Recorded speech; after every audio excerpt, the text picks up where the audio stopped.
Hey, something just shifted in the air over North America, and I need you to hear this before you lock in any plans for the next few days. Because the story most people are telling right now, yet it's wrong. You've heard the talk? Relief is coming. The heat is finally breaking. A cool front's going to roll through and save you from this brutal summer. Okay, that's partly true, but the latest data is telling a much harder story. That cool air you've been praying for, it's not going to reach nearly as far as everyone hoped. Not even close. And right behind it, the heat is loading up, getting ready to roar back with the kind of fury we haven't seen all season. Then you got the Pacific spinning up another dangerous system aimed at Hawaii, an island chain still catching its breath from the last one. So yeah, this week just got genuinely serious. If you want the honest version of what's coming, instead of the comfortable one, stick around. Because over the next few minutes, I'm going to walk you through every piece of this. The storms today, the tropical threat, and that heat that's about to become the real headline. I'll lay it all out straight. The good and the bad, the way you deserve to hear it. But here's what I really need you to understand before we even touch the maps. This isn't just another summer forecast. What happens over the next 10 days? This is not business as usual. The model guidance took a hard turn in the last 24 hours, and the signal underneath it. We haven't seen anything like it all season. You want the truth. The weather you're about to live through isn't just uncomfortable. It's going to be dangerous in ways that are real easy to underestimate. It's going to test infrastructure, test bodies, test communities, and the folks who come through it best are going to be the ones who see it coming now before it hits. That's why I'm making this video now before we get into the details, and trust me, there's a lot of details. Let me show you what's happening on the ground already, because the current reality is rough. Over the last day, storms rolled through parts of the country and left a real mess behind. Wind damage and strong gusts tore across sections of the upper Midwest, and more storms lit up across the Southeast, and the aftermath is still with us this morning. Right now, there are well over 180,000 homes and businesses sitting in the dock across the country. That's not a small number, and I'm seeing the hardest hit areas still struggling to recover. Tens of thousands without power across the Midwest, and parts of Hawaii still dealing with outages from the tropical system. That's already slammed them.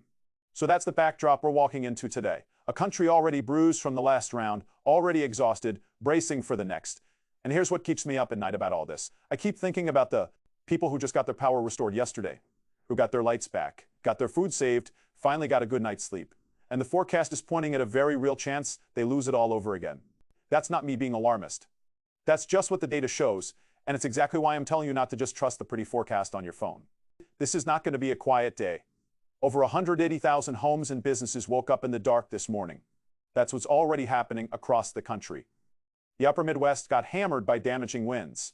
The Southeast lit up with storms overnight, and parts of Hawaii are still picking up the pieces from that tropical system. So we're opening today with the country already bruised, already tired, and honestly, bracing for more. And here's where I need to be straight with you. Not to scare you, but to be honest with you. Today's biggest threat is not the rain. It's not the hail, it is the wind. We're talking gusts strong enough to snap tree branches, topple trees that are already weakened from recent storms, and knock the power right back out in places that just got it restored last night. That's a real concern. Now, there is also a narrow tornado threat today, and I want to be really precise about this, because I don't want everyone from Chicago to Birmingham thinking they're in danger. That's not what I'm saying. The one area where a tornado is genuinely believable is the corridor running from Missouri down toward Tennessee and Kentucky.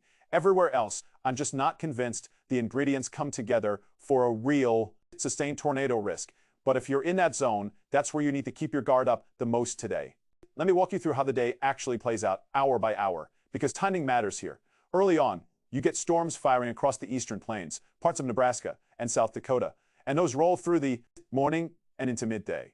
Then, as the afternoon heat builds, a second batch of storms bubbles up out across the Four Corners region, catching parts of Arizona, Colorado, and northern New Mexico. But the system I'm really watching is the one sliding across southern Iowa, pushing into Missouri, and then heading toward Illinois and Indiana.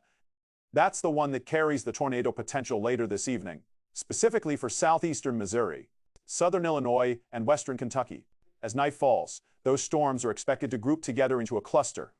And once they do, the threat shifts more toward heavy rainfall and damaging winds rather than tornadoes. But earlier in that window, there is a real chance for a few strong supercells. And that's a weather term you should know, because it just means rotating storms, the kind that can briefly spin up something dangerous in a hurry. Now, here's the part that makes this setup genuinely interesting from a meteorology standpoint.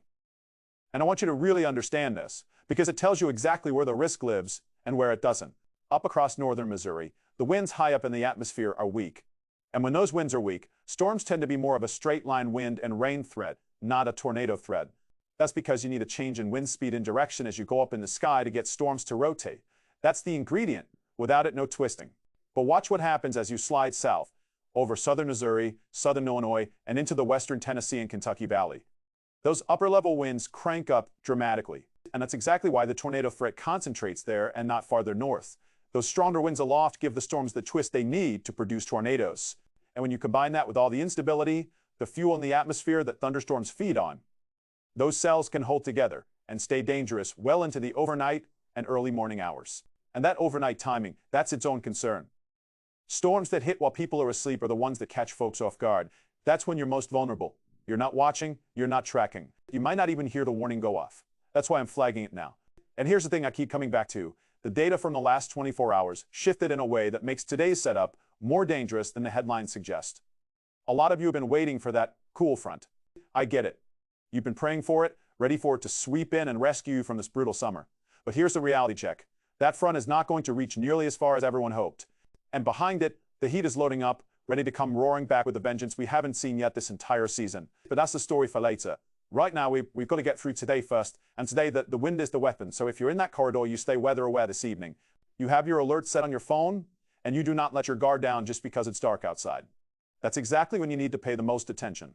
Stay ready, stay safe, and keep checking back. All right? So here's how tomorrow shapes up. We wake up and the whole weather pattern shifts east. Those overnight storms firing through Missouri and Kentucky push right into the Ohio Valley.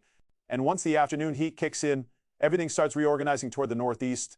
And that's where I think the threat actually gets bumped up a notch, because we got a line of storms rolling through. And this line looks capable of producing some serious straight-line wind damage. We're talking gusts possibly hitting 50 to 60 miles per hour. Now, I know that doesn't sound like a hurricane, but let me tell you what that feels like on the ground. That's the kind of wind that sends your lawn furniture flying, snaps decent-sized branches off trees like they're toothpicks, and turns a backyard trampoline into a literal projectile. And this line could stretch a long way. We're talking from Long Island all the way down through the Delmarva Peninsula, pulling in Delaware, New Jersey, and eastern Pennsylvania, down in Virginia and across the mid-Atlantic. Things fire up too. Look, tomorrow doesn't look like a tornado day. It looks like a wind day, plain and simple. But it's a wind day that a whole lot of densely populated areas need to take seriously. And here's the thing about the Northeast specifically. You've got so many older trees out there.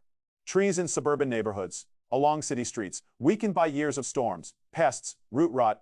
They look totally fine standing there on a sunny afternoon. But you add a 5-mile per hour gust to that equation, and suddenly you've got a limb through a roof or a power line down across the driveway. So if you live anywhere from Virginia up through the New York City area, keep an eye on the sky tomorrow afternoon and into the evening. Don't make plans that put you out driving right as that line moves through.